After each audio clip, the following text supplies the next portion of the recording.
ओम शांति। 6 अप्रैल 2022 के ईश्वरीय महावाक्य। पहले सुनते हैं मुरली के मुख्य पॉइंट्स। बाबा ने कहा, तुम ब्राह्मणियों की बड़ी विशाल बुद्धि होनी चाहिए। छोटी छोटी बच्चियों को ज्ञान में ऐसा होशियार बनना है जो प्रदर्शनी में अच्छी रीति समझाकर बाप का शो कर सके। बाप तुम्हें बड़ी गुह्य बातें सुनाते हैं। यह बातें औरों को ऐसी युक्ति से समझानी है जो समझ भी जाए और भावना भी ना टूटे। अगर सीधा समझाएंगे तो वह बिगड़ पड़ेंगे। पहले पहले यह निश्चय पक्का कराओ कि गीता का भगवान निराकार परम पिता परमात्मा शिव है, श्री कृष्ण नहीं। अभी सूर्यवंशी और चंद्रवंशी दोनों राज्य स्थापन हो रहे हैं। यह ज्ञान सबको मिलेगा, लेकिन जो प्रजा बनने लायक होगा वह उतना ही समझेगा। फिर बाबा ने कहा, बाप समान तुम्हें भी सर्विस का बहुत शौक होना चाहिए। बाप की याद में रहेंगे तो माया का कोई विघ्न नहीं आएगा। तुम महावीर कहलाएंगे। विनाश सामने खड़ा है। अब जास्ती धन इकट्ठा करने का लोभ नहीं करना चाहिए। जो सर्विस करेंगे वही उच्च पद पाएंगे। कितना भी हाहाकार मच जाए तुम्हें घबराना नहीं है। बाप भी निर्भय है ना। तुम्हें भी मजबूत बनना है। चाहे फैमन आए या लड़ाई लगे, घबराने वाले नापास हो जाएंगे। और लास्ट में बाबा ने कहा, मुझे याद करने से तुम कभी रोगी नहीं बनेंगे। फिर तुमको कभी कोई दवा आदि भी नहीं करनी पड़ेगी। यह तो श्रीमत है, ना कि कोई गुरु का मंत्र आदि है। और अब सुनते हैं महावाक्यों को विस्तार से। मुरली का सार। मीठे बच्चे, ज्ञान की गुह्य बातों को सिद्ध करने के लिए विशाल बुद्धि बन बहुत युक्ति से समझाना है। कहा जाता है, सांप भी मरे और लाठी भी ना टूटे। प्रश्न, हाहाकार के समय पास होने के लिए कौन सा मुख्य गुण जरूर चाहिए? उत्तर, धैर्यता का। लड़ाई के समय ही तुम्हारी प्रत्यक्षता होगी। जो मजबूत होंगे वही पास हो सकेंगे। घबराने वाले नापास हो जाते हैं। अंत में तुम बच्चों का प्रभाव निकलेगा। तब कहेंगे, अहो प्रभु तेरी लीला। सब जानेंगे गुप्त वेश में प्रभु आया है। दूसरा प्रश्न, सबसे बड़ा सौभाग्य कौन सा है? उत्तर, स्वर्ग में आना भी सबसे बड़ा सौभाग्य है। स्वर्ग के सुख तुम बच्चे ही देखते हो। वहां आदि मध्य अंत दुख नहीं होता। यह बातें मनुष्यों की बुद्धि में मुश्किल ही बैठती है। गीत, नई उम्र की कलियां तुम पे बड़ी जिम्मेवारी। ओम शांति। भगवानुवाच। आगे श्री कृष्ण भगवानुवाच कहते थे, अब तुम बच्चों को निश्चय हुआ है श्री कृष्ण भगवानुवाच नहीं है।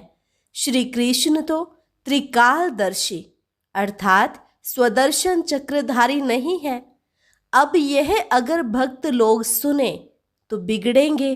कहेंगे, तुम इन्हों की श्रद्धा क्यों कम करते हो, जबकि इनका निश्चय कृष्ण में है कि वह स्वदर्शन चक्रधारी है। स्वदर्शन चक्र हमेशा विष्णु को या कृष्ण को ही देते हैं। दुनिया को तो यह मालूम ही नहीं कि श्री कृष्ण और विष्णु का क्या संबंध है।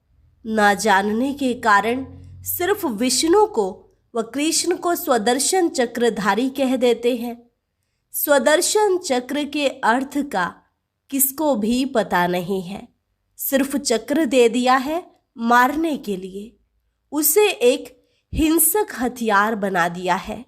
वास्तव में उनके पास ना हिंसक चक्र है ना अहिंसक। ज्ञान भी राधे कृष्ण या विष्णु के पास नहीं है। कौन सा ज्ञान? यह सृष्टि चक्र के फिरने का ज्ञान। वह सिर्फ तुम्हारे में है। अब यह तो बड़ी गुह्य बातें हैं। यह सब बातें युक्ति से कैसे समझाई जाए जो समझ भी जाए, प्रीत भी कायम रहे। सीधा समझाने से बिगड़ेंगे, कहेंगे कि आप देवताओं की निंदा करते हैं, क्योंकि वह सब है एक समान, सिवाय तुम ब्राह्मणों के। तुम कितनी छोटी छोटी बच्चियां हो। बाबा तो कहते हैं छोटी छोटी बच्चियों को ऐसा होशियार करना चाहिए जो प्रदर्शनी में समझाने के लायक बने।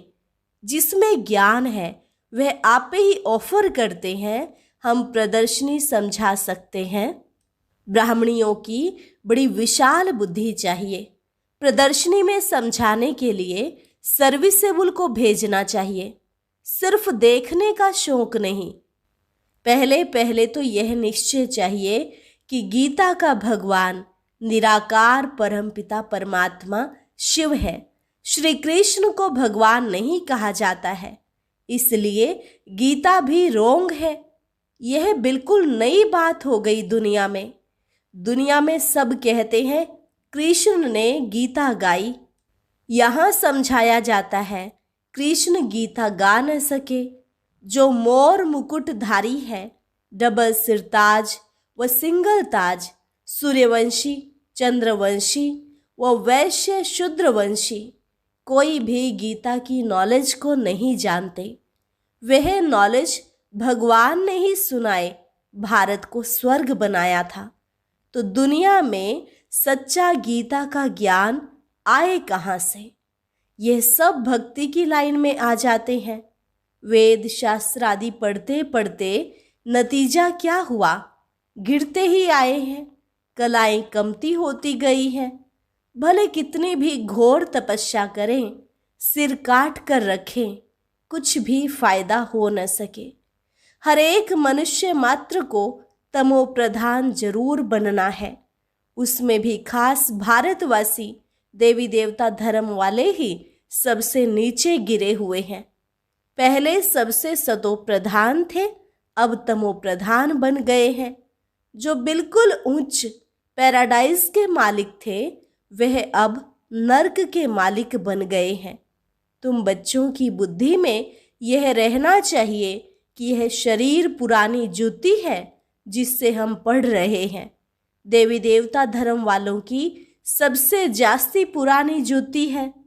भारत शिवालय था, देवताओं का राज्य था, हीरे जवाहरों के महल थे। अब तो वेश्यालय में असुर विकारियों का राज्य है। ड्रामानुसार फिर इनको वेश्यालय से शिवालय बनना ही है। बाप समझाते हैं सबसे जास्ती भारतवासी ही गिरे हैं। आधा कल्प तुम ही विषय विकारी थे। अजामिल जैसी पाप आत्मा भी भारत में ही थे। सबसे बड़ा पाप है विकार में जाना। देवताएं जो संपूर्ण निर्विकारी थे, वह अब विकारी बने हैं, गोरे से सांवरे बने हैं, सबसे उच्च ही सबसे नीच बने हैं। बाप कहते हैं जब संपूर्ण तमो प्रधान बन जाते हैं, तब उन्हों को मैं आकर संपूर्ण सतो प्रधान बनाता हूँ। अभी तो कोई को संपूर्ण निर्विकारी कह ना सके। बहुत फर्क है। भले करके यह जन्म कुछ अच्छा है, आगे का जन्म तो अजामिल जैसा होना चाहिए। बाप कहते हैं मैं पतित दुनिया और पतित शरीर में ही प्रवेश करता हूँ, जो पूरे 84 जन्म भोग तमो प्रधान बने हैं। भले इस समय अच्छे घर में जन्म है, क्योंकि फिर भी बाबा का रथ बनना है। ड्रामा भी कायदे सिर बना हुआ है, इसलिए साधारण रथ को पकड़ा है। यह भी समझने की बातें हैं। तुम बच्चों को सर्विस का बहुत शौक होना चाहिए। बाबा को देखो कितना शौक है। बाप तो पतित पावन है, सर्व का अविनाशी सर्जन है। तुमको कैसे अच्छी दवाई देते हैं। कहते हैं मुझे याद करने से तुम कब रोगी नहीं बनेंगे। तुमको कोई दवा दरमल नहीं करनी पड़ेगी। यह श्रीमत है, ना कि कोई गुरु का मंत्र आदि। बाप कहते हैं, मुझे याद करने से तुम्हारे विकर्म विनाश होंगे, फिर माया का विघ्न नहीं आएगा, तुम महावीर कहलाएंगे। स्कूल में रिजल्ट पिछाड़ी को ही निकलती है। यह भी अंत में मालूम पड़ेगा। जब लड़ाई शुरू होती है तब तुम्हारी भी प्रत्यक्षता होती है। देखेंगे तुम कितने निडर निर्भय बने हो। बाप भी निर्भय है ना। कितना भी हाहाकार मच जाए, धैर्यता से समझाना है कि हमें तो जाना ही है। चलो तो हम चलें अपनी मंजिल माउंट आबू, बाबा के पास। घबराना नहीं है। घबराने में भी नापास हो जाते हैं। इतना मजबूत बनना है। पहले पहले आफतें आएंगी फैमन की। बाहर से अनाज आ नहीं सकेगा, मारामारी हो जाएगी। उस समय कितना निडर बनना पड़े। लड़ाई में कितने पहलवान होते हैं। कहते हैं मरना और मारना है, जान का भी डर नहीं है। भले उनको यह भी ज्ञान नहीं है कि शरीर छोड़ दूसरा लेंगे।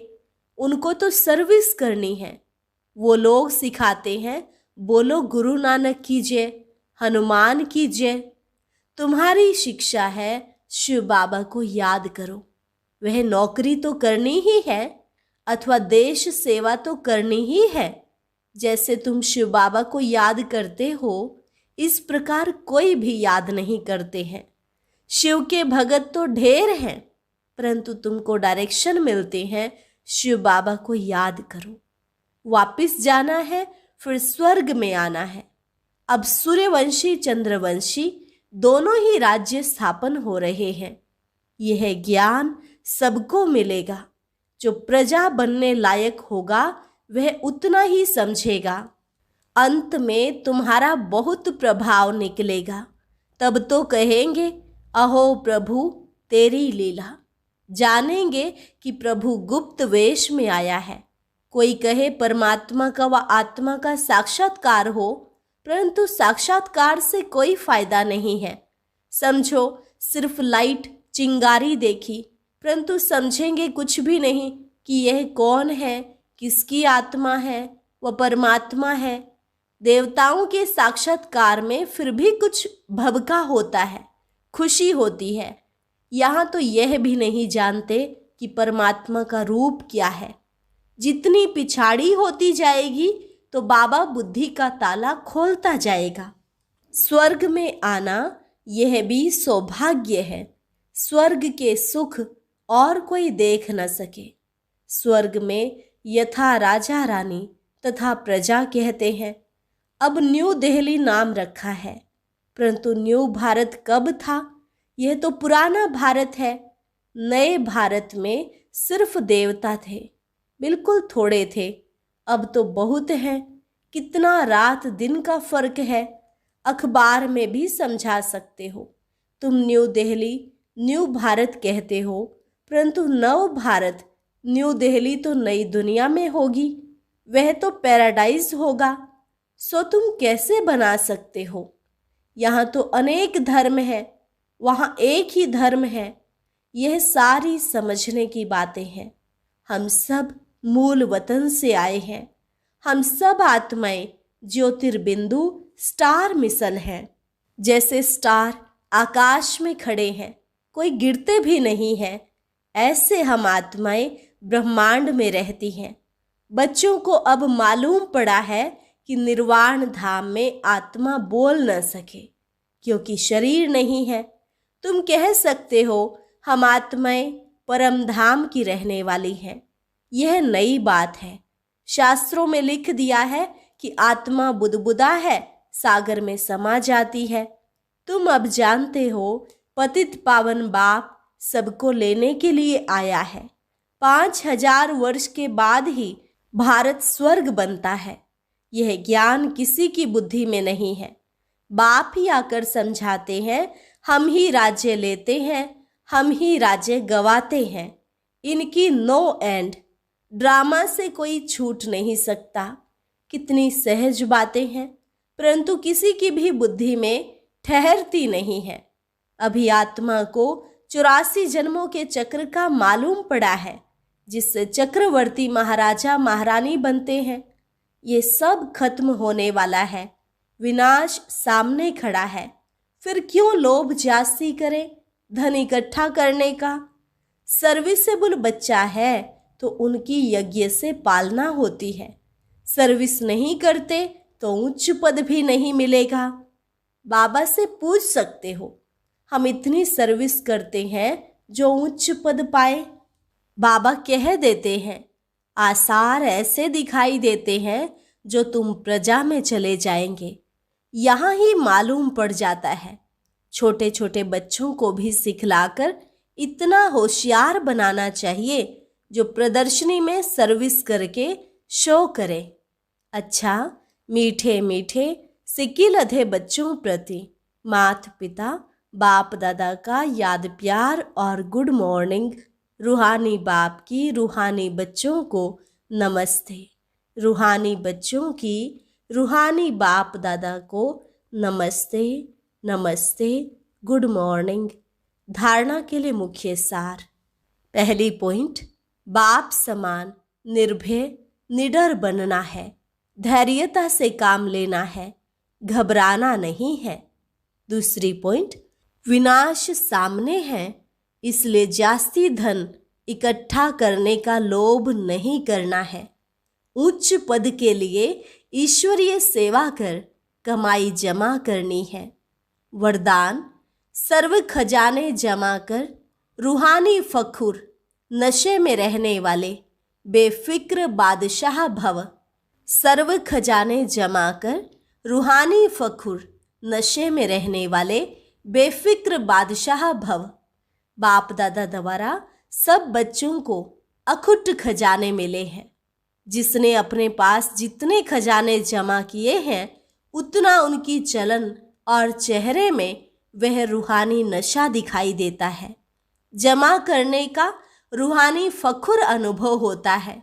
जिसे जितना रूहानी फखुर रहता उतना उनके हर कर्म में वह बेफिक्र बादशाह की झलक दिखाई देती है, क्योंकि जहाँ फखुर है वहाँ फिक्र नहीं रह सकता। जो ऐसे बेफिक्र बादशाह हैं वह सदा प्रसन्न चित्त है। स्लोगन, ज्ञानी तो आत्मा वह है जो ज्ञान डांस के साथ संस्कार मिलन की डांस जानता है। ज्ञानी तो आत्मा वह है जो ज्ञान डांस के साथ संस्कार मिलन की डांस जानता है। अच्छा, और अब सुनते हैं आज का अव्यक्त ज्ञान मोती। ये एक बहुत संस्कारितापूर्ण वीडियो है, जरूर देखें, कोई भी मिस ना करे।